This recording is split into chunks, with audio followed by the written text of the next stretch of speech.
Today we're going to show you how to program one of our long-range remote kits to one of our remote start kits. So what we got here is the remote start box brain down here. The harness will have a blue connector pigtail on the main harness like so. One thing to note, if you guys are only using the long-range remotes and no cell phone module, you're going to go ahead and unplug the antenna cable directly into the blue port here. And then the other end will plug in to the antenna. Now, if you guys are using both long-range remote and the cell phone module, then we're going to have a breakout cable that comes with it.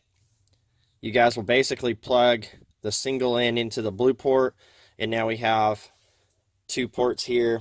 The black one is going to be for the antenna, and the blue one will be for the phone module.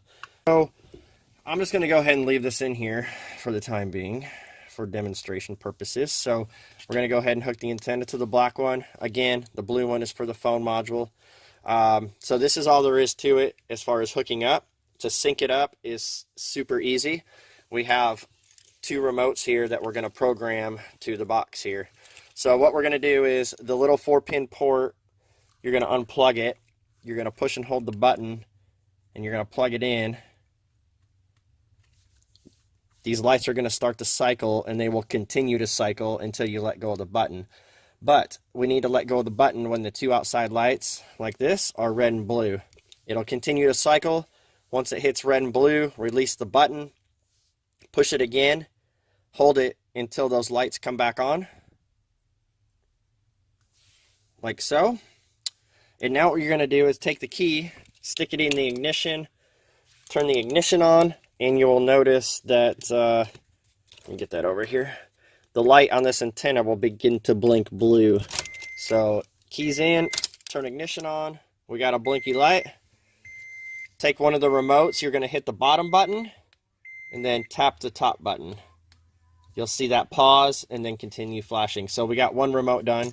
So grab the other one, same thing. Press the bottom button, release. Press the top button, release. It pauses. We're good to go. So now, take the key out of the ignition. These lights will go off.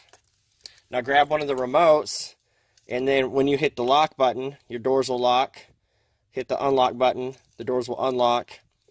The remote start is the second button up, so it's going to be this one right here. You're going to push and hold it for 3 to 5 seconds until the light blinks blue like that. Let go of it. Your vehicle will start. To turn the vehicle off, you tap the bottom one and then tap the remote start button, and then that will cancel the remote start. And that's all there is to it.